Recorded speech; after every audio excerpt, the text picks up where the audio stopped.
Hello everyone! It is the 25th day, Shorty September, and it is Saturday! We have loads of fun things planned. Anna's very first sleepover, for one.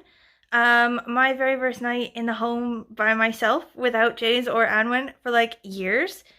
I'm actually thinking about spending that time cleaning, which is weird. But I may just spend it drinking wine and reading because today's project is The Haunting of Aveline Jones by Phil Hicks. So this is a middle grade book, like for kids, but it's sort of Halloween-y, I think. Like we're getting into that time now, aren't we? Like it's like spooky stories and stuff like that. Like this girl likes spooky stories and she's going to a creepy house to stay for half term.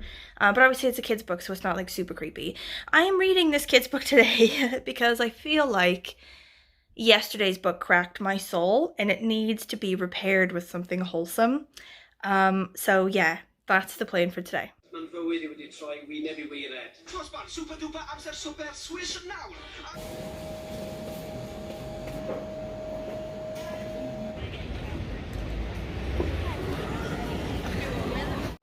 He's terrified.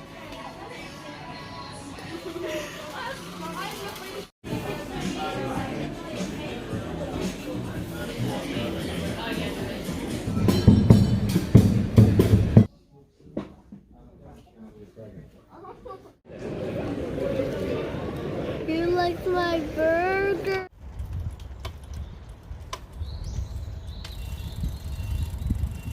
Guys, Anwen has been pinged as a contact. Like, her little mate in school has tested positive for COVID. So, like, even though they don't have to isolate anymore, like they've lifted a lot of the rules about like kids who are contacts of other people who've got it. She no longer needs to isolate, and she did like one of these lateral flow things, one of these antigen things just at home, and that was negative. But I feel like sending her into someone's house for a sleepover after being pinged is a dick move, especially because she's had a cold for a week. Do you know what I mean? So like Aveline can't go to the sleepover party, and like I talked to my husband about it and everything, and he like agrees like it's a dick move if we send her to the party. And we're gutted. Like she is absolutely fucking gutted, and I'm gutted for her. Like she's been buzzing about this party since she was invited, and I was really excited for her. I was like, oh, you know, it's her first sleepover party. So like we've been for like a proper test, like a PCR test and everything, and the little girl's mum did say, you know, oh, we understand, you know, if it comes back negative, if the test comes back negative in time for the party, like come over, you know, it's fine. But I mean, we only just got the test like today. The NHS is good, but it's not that good, you know, it's not going to get it back in a couple hours. So like, I mean, it's obviously not as bad as it is for like the kid who has it. These like little heartbreaks in life when you're a kid. Like I remember when I was like 10 or something going off to the spelling bee, and it was like cancelled at last minute because there was like a problem with the venue or something, and I was absolutely gutted. Like these things, they just hit you hard when you're little, don't they? Like it's hitting me hard, just like for her, and I'm old. Anyway, I've tried to make it up to her. I've said I'm gonna try to make it up to her. We've got some stuff, like we got some board games and some crafts, and we'll get some snack and stuff, and we'll have a sleepover in the living room. Like we'll bring blankets down and we'll sleep together like on the floor of the living room and like watch movies and have snack and stuff. So she seems better about it. Like I don't know, she seems to have bounced back a bit, like now that we're gonna do that. And the little girl's mum said that she'd bring over like a party bag for her, you know, she'd like bring her a party bag and maybe the party can say hi from the road or something. I don't know. It's a Jack doll. Okay, update on this book though. And it's cute. I really like it. So this girl has gone to stay with her aunt for a week, and she lives in like a creepy seaside town in Cornwall. And she's found this boy in a bookshop who works there because his uncle is the owner of the bookshop, and she's talking to him about stuff, and she finds out about ghosts in the town, and she gets this book there that's about like Cornwall ghosts or whatever, and she's reading it, and she finds that the back story is completely rubbed out in pen, like you can't read any of it. And then she sees on the front that it used to belong to like this girl named like Primrose or something. She looks online and sees that that girl went missing in the 80s. So it's all very mysterious. Now she's gone back to the bookstore to ask about it, and they found her diary. It was given to the bookshop with the book. So it's cute. I like it. It's sort of like, you know, spooky in a cute way. So I've accidentally acquired some more books. Pure accident, mind. I just went to visit them and they followed me home. Weirdest thing.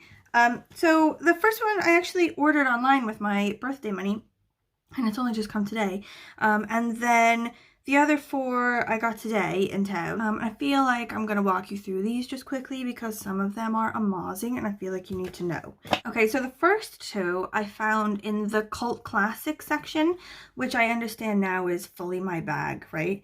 So the first one is called Ice by Anna Caven, set in a frozen world that is gradually being devastated by ever-encroaching ice. Anna Caven's masterwork follows one man's pursuit of a mysterious silver-haired girl to the ends of the earth. To the end of everything.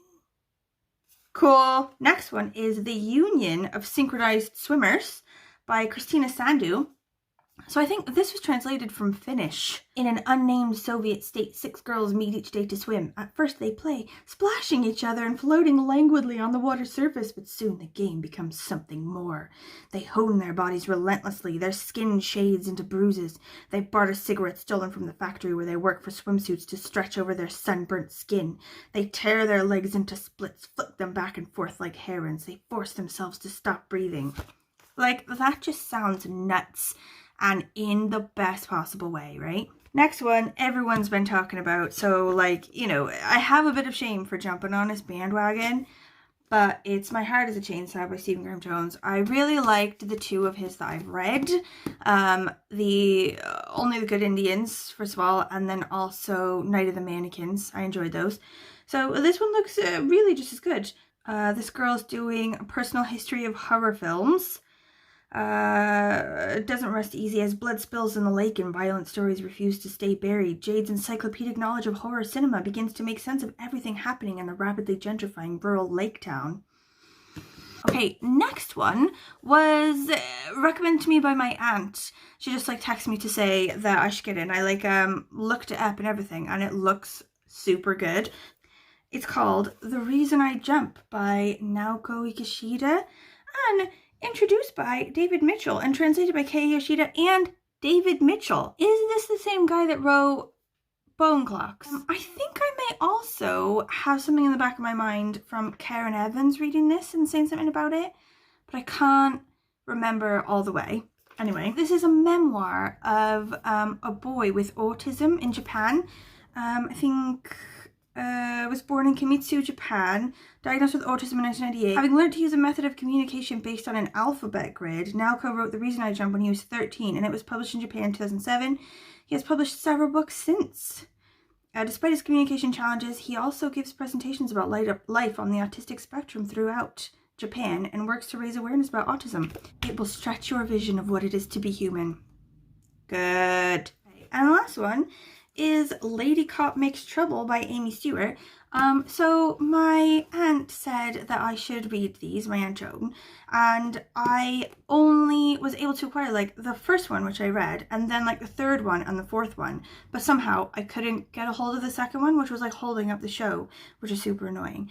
And I definitely want to read those because the first one was so good, and also like she said they were really good, and I know they're going to be amazing, all of them, so I can get started on that project now. I found the last puzzle piece and can continue to read the rest of the series. Yeah, I have that kind of. Place the tiles face down, mix them up, then form a square of 6x6 dragon again. Okay, where's he flying you to? Here. Yeah, crown to the unicorn, so you win. Everyone wins. Y'all, I completely fucked up my oven. A couple months ago, I got too invigorated about cleaning the oven, right? And maybe cleaned it slightly too aggressively and rubbed all the lines off it. So now we don't know what temperature it's at when we turn the oven on. So we've been sort of guessing at it, but to be honest, we don't use the oven that much, so it hasn't really affected us too deeply. But I just tried to make frozen pizzas, and spuds came out okay because it wasn't frozen. It was just like from the fridge section, and it's like got cheese and proper things in it. But my vegan one literally disintegrated, and like I just like scraped it off the thing and like tried to eat it with a fork, and it was just dough. So now I'm eating ramen. Why is my life like this? Every painting of a house, you need orange on it. The water. It's like Stranger Things, is it? Yeah. Are you gonna make like Stranger Things?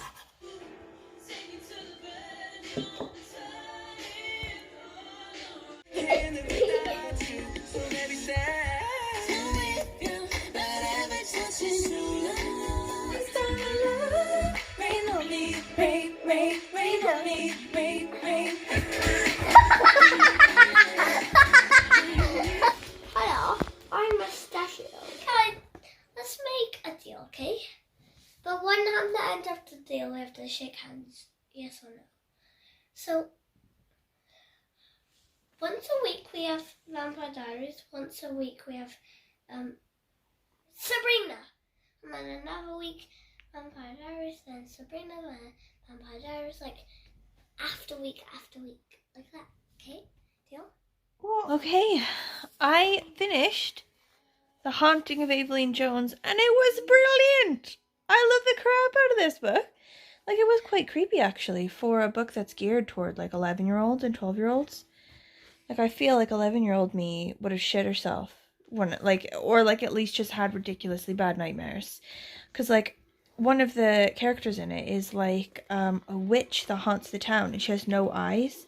Like, her eyes are just, like, black holes, and she, like, exacts revenge on the town for wrongs they've done her, like, once a year on Halloween. And, like, the descriptions of how she moves, like, she moves spider-like. And I kept thinking of, like, did any of you ever see, like, the Japanese version of The Ring? That movie, like, Ringu, whatever, where the girl, like, spiders out of the TV? Anyway, apart from that, this book was very wholesome and cute. The relationships were cute. She's got a little friend, you know. Also, there's a ghost character that's very kind and helps her. And, like, it's all very wholesome and delightful, but also with an element of creepy as fuck. I gave this 5 enthusiastic stars. I love this one. And in the very back, like, the very back page, a second book. This one is just the beginning in a series. I'm going to get the second one straight away. This was such a good book. And was a delightful, like, break from adult books and adult reading. Okay. Tomorrow's book depends on my mood, right, when I wake up. Sunday. You never know how a Sunday's going to go. Okay. First mood, Still Aside by Conan Jones. I love Conan Jones. He writes very poetically and gorgeously. Like, see, like, how it's sort of set up, like, the stanzas or whatever. Like, it's in, like, blocks of text. But this one is about, like a water apocalypse. Like, water is a commodity now, and there's, like, water trains, and they're attacked by, like, pirate-type things. Like, very dark. Very dark. Second mood, Department of Speculation by Jenny Offill. So, I don't know a huge amount about this one, but adored by readers and critics alike, Department of Speculation navigates the jagged edges of a modern marriage to tell a story that is funny, surprising, and wise. Okay, funny, heartwarming, okay, and relatable. That's my next mood. So, that mood or just dark and poetic. We'll see how Sunday starts out. Thank you for watching. And if you have any comments for us, anything to say, you know, questions, concerns, anything, please let us know. And we'll see you tomorrow. Bye-bye.